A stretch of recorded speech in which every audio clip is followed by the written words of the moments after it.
ឃើញហើយសេថាអូខេតាមបេះដូងបានហើយមិននិយាយខុសមែនមិនគេបានហើយចឹង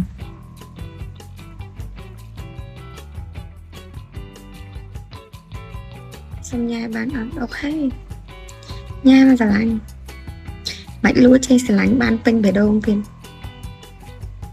និយាយទៅអ្នកនរគ្នាក្នុង live បើខ្ញុំអនុញ្ញាតឲ្យស្រឡាញ់ខ្ញុំបានអត់ខ្ញុំមិនចេះតែខកអី2 គីឡូចង់ឡើងបឿ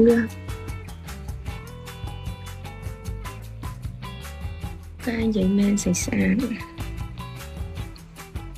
ខ្ញុំអត់មានបេះដូងផងអូខេអត់បេះដូងរស់យ៉ាងម៉េចទៅរស់យ៉ាងម៉េចបើអត់បេះដូង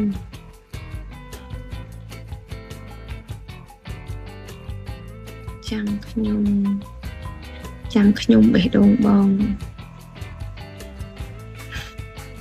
ថ្ងៃនេះកៅឆាយខមមិនឡើងបែកវល់ហ្មងហើយចាំមើ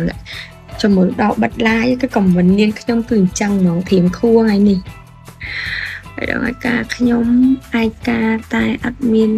អ្នកស្រឡាញ់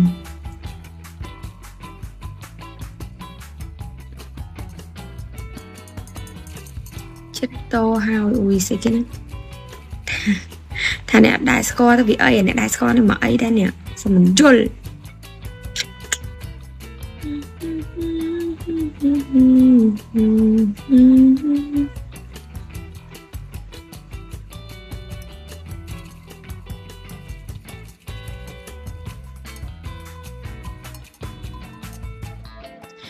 អានបានតែអត់យល់ន័យឲ្យមីយើងភ្នែកអនស៊ូមឡើងចូលដល់ទូរស័ព្ទក្បាលឡើងចង់ជាប់កាមេរ៉ាចូលឆ្នាំដើរលេង2នាក់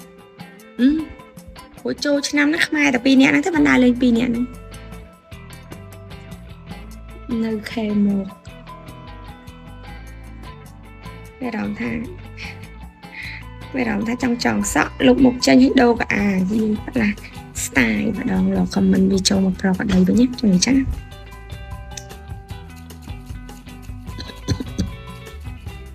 អានដាក់ admin អានយកបណ្ដោយបើខល admin អានបណ្ដោយខ្ជិលអានថាម៉េចអាន